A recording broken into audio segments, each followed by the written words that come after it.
Hi, my name is Steven and today I will be making the Potage le Magnifique from Skyrim. This is a dish from the in-game cookbook Uncommon Taste by the Gourmet, a famous chef who keeps his identity hidden and turns out to be an orc. You impersonate this orcish chef in the Dark Brotherhood questline when you are tasked with killing the Emperor of Tamriel.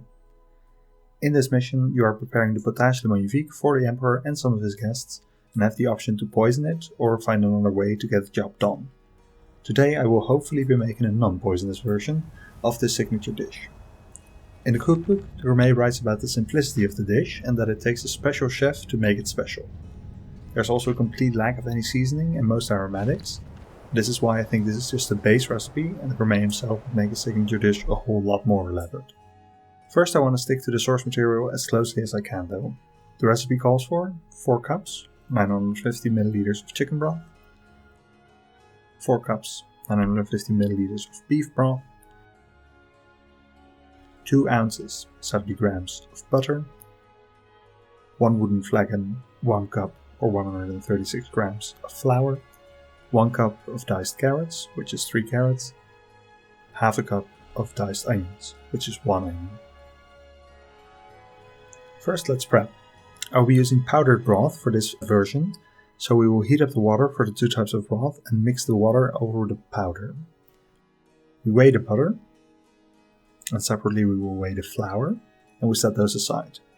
For the carrots, I first cut them into planks, then into matchsticks, and I then dice those to make a very fine brunoise. The onion I will keep slightly bigger, as they cook quicker than the carrot. Now, for the cooking.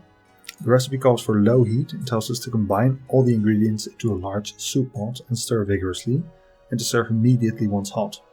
Sticking to the recipe, I added the ingredients in their listed order: chicken broth, beef broth, butter, flour, carrots, onions. I then began stirring vigorously.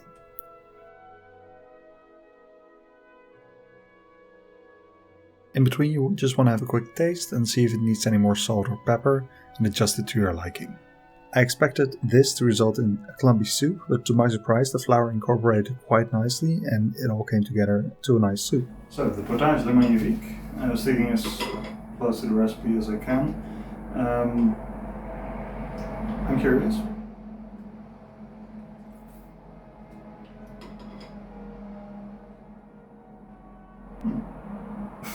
It's actually pretty good, which is sort of surprising because I didn't think the raw onions and carrots, or at least not cooked onions and carrots, would go so well, but they're actually quite a nice fresh note. It's exactly the recipe of the games, just processed in the order that it came in the cookbook. So first the broth, then the butter, flour, and the onions and carrots. So it was a more simple version than I would have thought would work, but I still think I can improve on it, and I will be doing that by making a roux out of the flour and the butter, and that is what will bind the soup itself. It's a bit more technical and I'll get to that in a second, but I'm thinking that that's going to be an improvement on the soup, so let's have a look at that, shall we? This meal is a potage, which comes from the Old French and simply means that it's cooked in a pot. Soups and stews were often referred to as potages. For the improved recipe, we will need 600 milliliters of chicken stock, 600 milliliters of beef stock, 50 grams of butter, 60 grams of flour, 3 medium-sized carrots, and 1 medium-sized onion.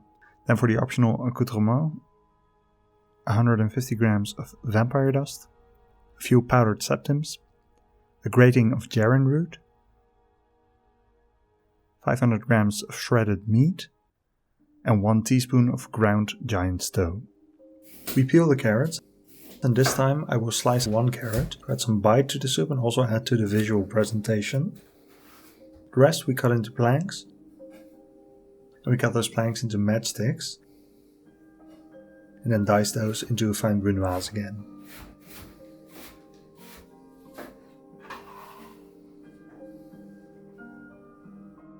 The onion will be finely minced this time, I will cut off the top and leave the root attached. Cut the onion in half and peel it. I then cut into the onion and slice it as well. This will result in a very fine mince once I cut across the cuts that I had made before. Just like this. We then take our septims and grind those into a fine powder. Really work at it. There we go. That covers the preparation. We can now begin cooking.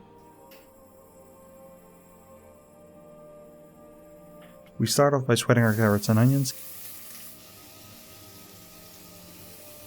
Once they are nice and fragrant and a bit softened, we will take them out of the pot and set them aside. Now we will make a quick blonde roux. Roux is very simple. It's a ratio of 5 to 6 butter to flour. Specifically 50 grams of butter to 60 grams of flour. For a blonde roux you will want to let the butter brown slightly before adding the flour. So the butter goes in, and once it stops foaming we are just going to let it develop some color. Once it has roughly this color, you will turn the heat down low and add the flour. Stir constantly and let it heat through for about 3 minutes or to 95 degrees Celsius or 203 degrees Fahrenheit. I was taught to wait until the smell starts to resemble that of cookies. Timing it or using an instant read thermometer will give you a more accurate result until you have done this a few times and get a feel for it. At this point you have completed a roux that is ready for the liquid. You can make many things on the basis of a roux by adding different volumes of liquid. If you add 300 milliliters, you get a salpicon, which is used for making croquettes. Adding 400 milliliters will get you a ragout. Adding 600 milliliters will get you a sauce, and 1200 milliliters will get you a velouté, velvety soup. This is what we're going for today, so I will add 600 milliliters of chicken stock and 600 milliliters of beef stock. Adding one first and stirring it in with a whisk to have it fully incorporated before adding the second half of the liquid. It is important that you whisk it well so that the soup comes together nicely. After it has combined, you will want to let it cook through for about 15 minutes. Now you can add anything you want to add to the potage. This is the base broth. I will add the softened vegetables from earlier, vampire dust, shredded meat, grated some Jarrin root. I ground some Janson. You only need a very little bit because this is a wallop of flavor. I also ground up some Septims and add those in as well. Then stir this all together. Taste for seasoning.